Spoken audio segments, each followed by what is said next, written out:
always happy to be introduced by somebody who's from North Carolina, which is where I grew up, so I appreciate that.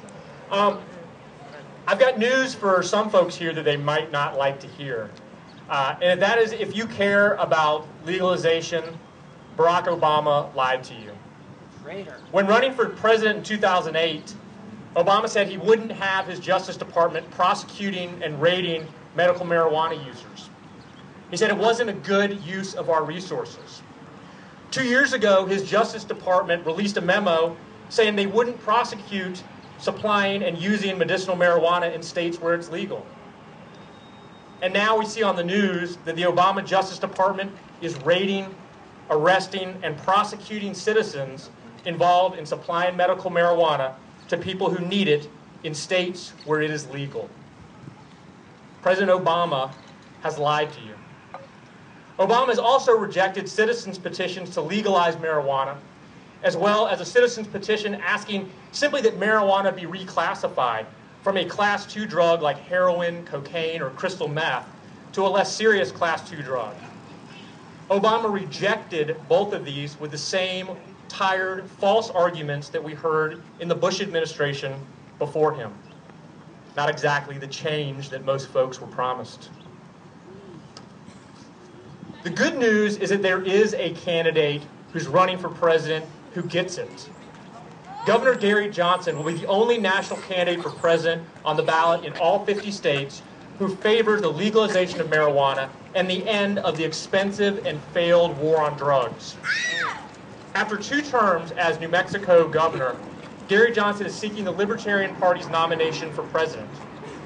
His advocacy of drug law reform comes both from an economic perspective as well as from a deep personal belief.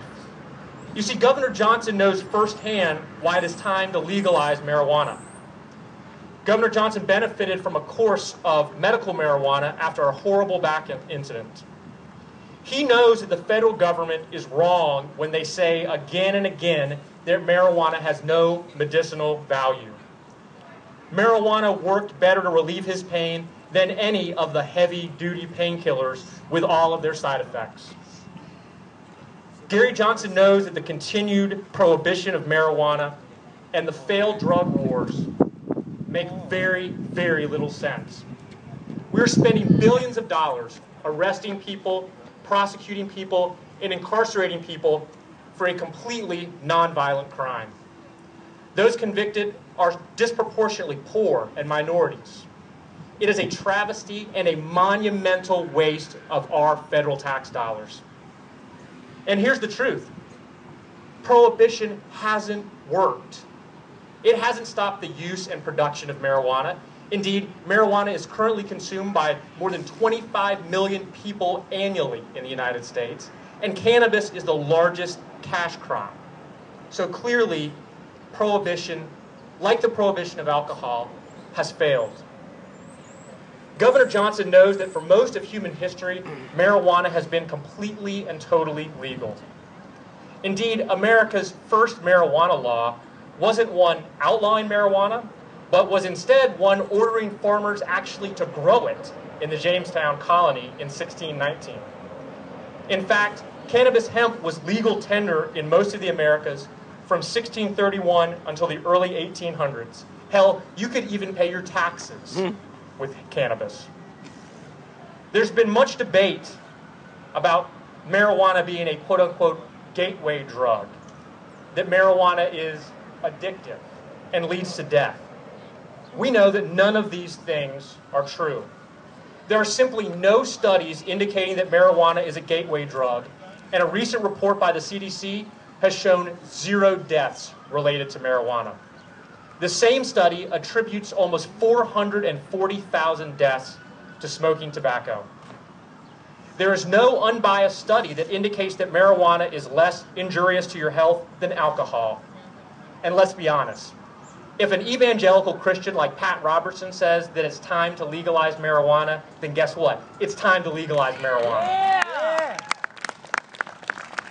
Governor Johnson is running for president on a platform of legalizing marijuana, ending the failed drug wars, and enacting sensible drug law reform.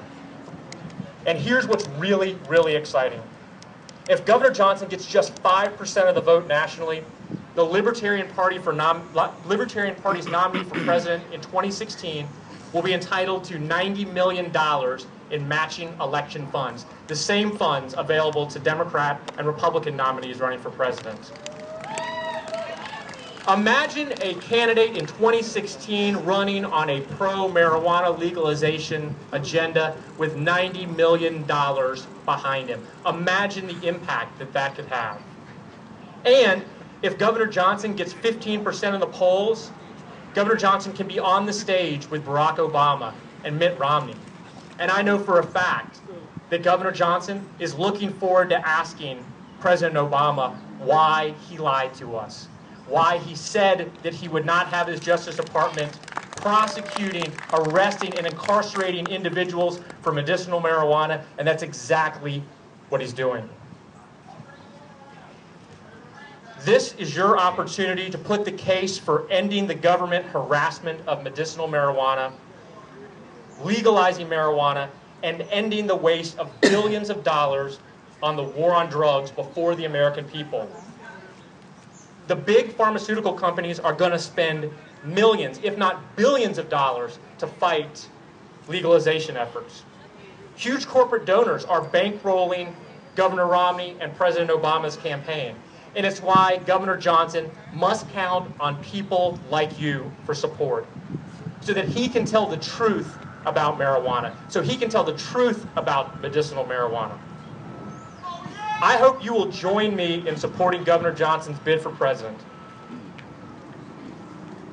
Go to his website, GaryJohnson2012.com, sign up, donate, talk to your friends about it, tell everyone you know about Gary Johnson, and help us make history and help end the failed war on drugs. Thank you.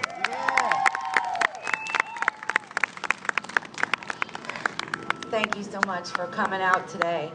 It's real important that we have politicians that are willing to stand up for us. Because this issue is a touchy issue because of all the propaganda that's been fed to us for 40 years now. Marijuana was legal up until about 1940. It was used in children's medications. It was used for child labor, croup, whooping cough, all kinds of things. It was in almost every physician's bag back then before we got this great grand medical system we have today. Your doctor used to come to your house and treat you and you'd be comfortable at home in the bed. But look at this monster that's been created that's called the medical industry. And that's pretty much what Gary Johnson's trying to tell you. These people are against us. And it's not going to be an easy fight. And those of us that are willing to get up on this stage in the nation's capital with all the Secret Service and all the people screaming our names and doing what we do, you should be proud of them. And I hope it gives you the courage to one day stand up with us and speak out. Or somebody you may know.